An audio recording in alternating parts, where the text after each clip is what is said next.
perkenalkan nama saya Dini Dwi Astuti, NIM 50111930035.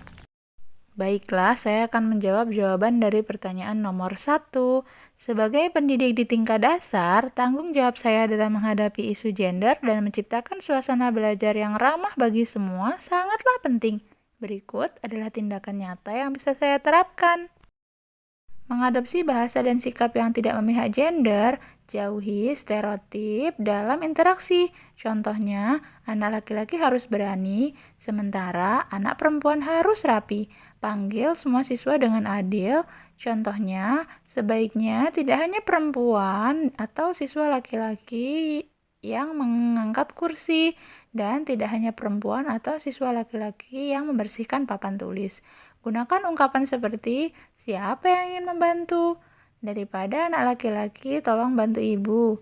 Rujukannya, Failing at Fairness menunjukkan bahwa guru seringkali tanpa sadar memperlakukan siswa berbeda berdasarkan jenis kelamin. Satker 1994. Menggabungkan konten pembelajaran yang responsif terhadap gender. Pilihlah buku teks dan narasi yang menggambarkan perempuan sebagai ilmuwan dan pemimpin. Contohnya, Cut Nyak Dien, laki-laki dalam peran yang tidak stereotip. Contohnya, sebagai perawat atau penari. Tinjau keberpihakan gender dalam materi pembelajaran. Misalnya, saat mengerjakan sejarah, kuatkan peran perempuan yang sering terlewatkan. Menyoroti pentingnya konten pembelajaran yang inklusif untuk mencegah keberpihakan. UNESCO 2021. Yang ketiga, mendorong keterlibatan setara di kelas dengan memastikan setiap siswa memiliki peluang yang setara untuk mengajukan pertanyaan, memimpin kelompok, atau memanfaatkan alat bantu. Penelitian oleh Satker 2009 menunjukkan bahwa para pengajar lebih sering memanggil siswa laki-laki. Metode meminta siswa untuk berdiskusi secara berpasangan sebelum memberikan jawaban guna mendorong keterlibatan siswa yang kurang percaya diri. Think, pair, share. Yang keempat, membentuk ruang fisik yang ramah untuk semua, mengatur kelas sedemikian rupa sehingga tidak ada pemisahan berdasarkan jenis kelamin. Contohnya, meja perempuan di bagian depan dan meja laki-laki di bagian belakang. Pasang poster yang memotivasi mengenai kesetaraan, misalnya gambar perempuan sebagai insinyur, laki-laki sebagai pengajar TK. Laksanakan kegiatan kelompok dengan campuran jenis kelamin untuk menciptakan kebersamaan. Yang kelima, mengatasi bullying dan diskriminasi secara proaktif. Tetapkan norma kelas dengan tegas mengenai penghargaan terhadap keberagaman. Misalnya, larangan terhadap ucapan seperti, itu adalah mainan untuk anak perempuan, atau anak laki-laki tidak boleh menunjukkan emosinya. Tindak lanjuti dengan segera jika diskriminasi terjadi. Gunakan situasi tersebut sebagai kesempatan untuk belajar. Contohnya, membahas efek dari stereotip. 6. Melibatkan orang tua dan masyarakat. Mengenalkan kesetaraan gender lewat pertemuan orang tua dengan memberikan contoh. Yakinkan orang tua bahwa perempuan diperbolehkan menyenangi matematika dan laki-laki diperbolehkan menyukai seni. Ajak tokoh-tokoh inspiratif dari beragam profesi untuk berbagi cerita di dalam kelas.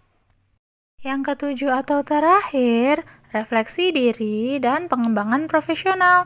Tinjau metode pengajaran dengan menggunakan rekaman video atau dukungan dari rekan kerja. Hadiri pelatihan untuk kesetaraan gender seperti modul pedagogi responsif gender dari UNESCO. Contoh kegiatan kelas sensitivitas gender melalui bermain peran. Siswa berperan dalam profesi yang tidak konvensional. Perempuan menjadi pilot, laki-laki menjadi penjahit. Diskusi naratifnya membaca buku dan kemudian membahas hak atas pendidikan. Hasil yang diinginkan adalah menciptakan lingkungan sekolah yang tidak diskriminatif dan mendukung kemampuan semua anak.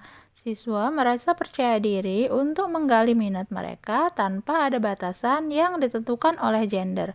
Referensi utamanya ada dua, yaitu UNESCO 2021, Global Education Monitoring Report, Gender, Satker 2009, Still Falling at Fairness.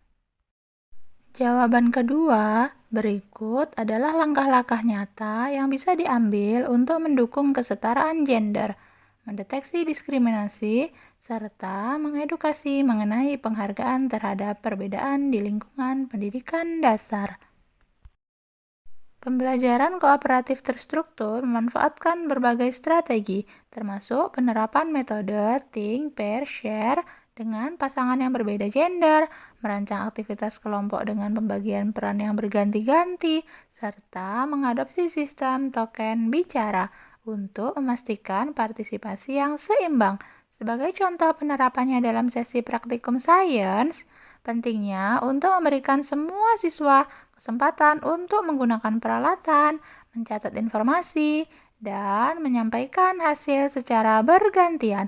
Pembelajaran kooperatif terstruktur mampu mengurangi adanya bias gender serta memperbaiki interaksi positif antara siswa yang berasal dari gender yang berbeda. Johnson 2017.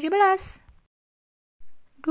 Teknik pengajaran responsif gender menerapkan strategi dengan memanfaatkan berbagai metode pengajaran yang memenuhi beragam gaya belajar, mempertimbangkan variasi preferensi konten dalam contoh dan ilustrasi, serta menyediakan berbagai jenis aktivitas dan penilaian. Implementasinya dengan menawarkan pilihan format untuk tugas akhir yang selaras dengan keunggulan dan minat siswa. Pendekatan pengajaran yang beragam membantu memastikan bahwa semua siswa, tanpa memandang gender mereka, dapat terlibat dengan cara yang sesuai dengan kemampuan mereka. Tomlinson 2017. 3. Bahasa dan komunikasi inklusif menggunakan berbagai pendekatan, termasuk mengatasi komentar yang berdasarkan stereotip melalui pertanyaan yang mendorong refleksi. Ini juga mencakup pengembangan panduan bahasa inklusif untuk diterapkan di lingkungan kelas. Selain itu, perlu untuk mengganti instruksi seperti anak laki-laki berbaris di sini dengan kelompok A berbaris di sini. Sebagai contoh, jika seorang siswa mengucapkan hanya anak laki-laki yang dapat menjadi kapten tim, pengajar dapat merespon dengan pertanyaan, "Mengapa kamu beranggapan seperti itu?" Atau, "Pernahkah kita melihat contoh di mana pernyataan itu salah?" Pernyataan bahwa bahasa yang kita gunakan memiliki pengaruh yang signifikan terhadap cara siswa memahami peran gender dan batasan yang mereka ciptakan untuk diri mereka sendiri. Sunderland 2018. 4. Sistem manajemen konflik yang sensitif terhadap gender menggunakan pendekatan yang melibatkan pengembangan protokol penyelesaian konflik dengan mempertimbangkan aspek gender. Ini mencakup penciptaan ruang aman untuk berbicara mengenai isu-isu gender dan pelatihan dari berbagai gender untuk mendukung penyelesaian konflik. Salah satu contoh penyerapannya adalah dengan melaksanakan lingkaran perdamaian, di mana peserta didik dapat mendiskusikan masalah dengan bimbingan guru, dengan penekanan bahwa mendengarkan semua sudut pandang secara seimbang.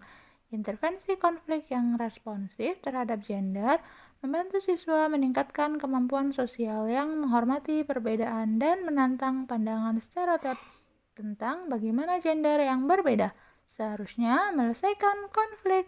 Jonas 2022. Ini dia jawaban yang ketiga, mengadopsi metode kesetaraan gender dalam pendidikan dasar menghadapi sejumlah rintangan utama. Berikut adalah analisis terhadap tantangan utama serta cara mengatasinya.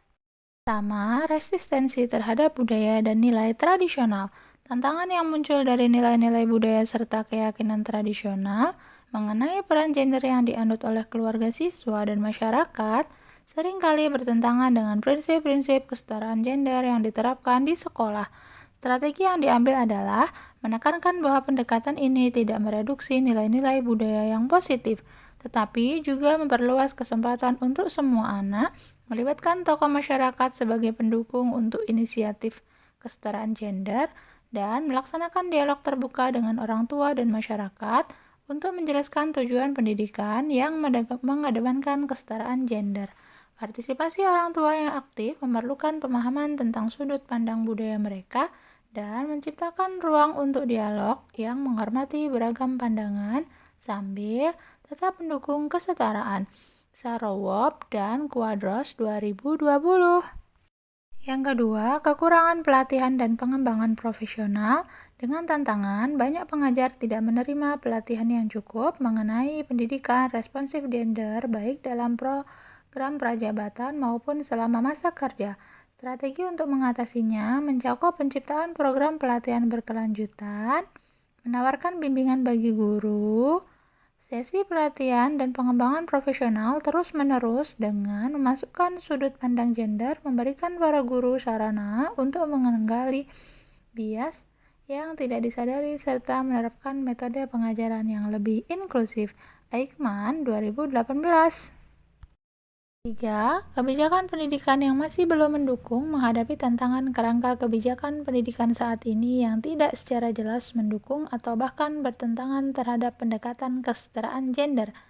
Strategi penanganan yang diambil meliputi membangun aliansi dengan sekolah lain untuk mendorong perubahan sistematik, memperjuangkan perubahan dalam kebijakan tingkat sekolah dan daerah, serta menilai kebijakan secara perspektif gender dan mengusulkan perubahan. Pendekatan yang transformatif terhadap kesetaraan gender dalam pendidikan memerlukan tindakan di berbagai tingkatan, termasuk kebijakan institusi nasional yang mengidentifikasi serta menangani ketidaksetaraan yang bersifat struktural. UNESCO 2020. Yang keempat, bias tidak sadar pada guru. Dengan tantangan guru seringkali mengalami bias gender yang tidak disadari, yang berdampak pada cara mereka berinteraksi dan harapan mereka terhadap siswa. Strategi yang diterapkan untuk mengatasinya meliputi pelaksanaan pengamatan sejawat yang menekankan interaksi berkaitan dengan gender, membuat alat refleksi diri. Bias yang tidak disadari mempengaruhi tindakan guru dalam lingkungan kelas, baik secara disadari maupun tidak. Penggunaan alat refleksi dan umpan balik yang objektif dapat membantu meningkatkan pengetahuan dan mengubah perilaku. Basso and Martin 2018. 5. Kurikulum dan sumber pembelajaran yang terpengaruh gender. Dengan tantangan, banyak kurikulum dan sumber belajar standar mengandung presentasi gender yang stereotip dan tidak seimbang. Pendekatan penanganan yang dilakukan dengan menggunakan analisis kritis, menghasilkan materi tambahan yang peka terhadap gender, serta berkolaborasi untuk perbaikan jangka panjang. Perubahan kurikulum untuk kesetaraan gender memerlukan lebih dari sekadar menambahkan informasi mengenai perempuan. Ini menuntut perubahan mendasar mengenai cara pengetahuan dibentuk dan diwakili. Cornell 2017. 6. Resistensi dari siswa dan tantangan siswa yang menyerap stereotip gender mungkin menolak atau mengejek pendekatan yang menguasai pandangan mereka. Strategi yang diterapkan termasuk menggunakan metode pembelajaran berbasis pengalaman, menciptakan lingkungan yang aman, serta membingkai kesetaraan gender sebagai keuntungan bagi semua, bukan hanya bagi satu kelompok. Intervensi yang berhasil dengan siswa perlu mengakui bahwa mereka tetap menyerap norma gender sejak usia muda dan memerlukan ruang yang aman untuk mempertanyakan secara merefleksikan asumsi tersebut. Yang ketujuh, keterbatasan sumber daya dan waktu. Strategi penanganan membangun sebuah bank sumber daya yang bisa dipakai berulang kali, menyisipkan perspektif gender ke dalam kurikulum yang sudah ada. Kemenangan cepat yang bisa dilakukan dengan usaha yang minimal, menyelaraskan pendekatan peka gender dalam praktik pengajaran sehari-hari. 8. Evaluasi dan pengukuran. Dampak dan tantangan sulit untuk menilai keberhasilan program kesetaraan gender dapat menghalangi dukungan yang berkelanjutan. Strategi penanganan yang dilakukan melaksanakan penilaian dampak secara teratur dengan metode campuran, menciptakan indikator kualitatif dan kuantitatif, serta membangun cerita sukses dan bukti perubahan kepada para pemangku kepentingan. Untuk mengukur dampak dan inisiatif kesetaraan gender, diperlukan kerangka evaluasi yang menangkap perubahan dalam sikap dan perilaku, serta hasil yang lebih mudah diukur seperti partisipasi kinerja. Antar Helter dan North 2019. 9 atau yang terakhir, dinamika kekuasaan di sekolah. Tantangan pada struktur kekuasaan yang ada dapat menghalangi pencapaian kesetaraan gender. Strategi penanganannya dengan membangun aliansi pendukung di berbagai level organisasi. Kepemimpinan yang transformatif untuk kesetaraan gender di sekolah meliputi retribusi kekuasaan dan pembentukan struktur yang memungkinkan beraneka suara untuk terdengar dan dihargai. Blackmore 2016. Sekian, terima kasih. Wassalamualaikum. Bye-bye.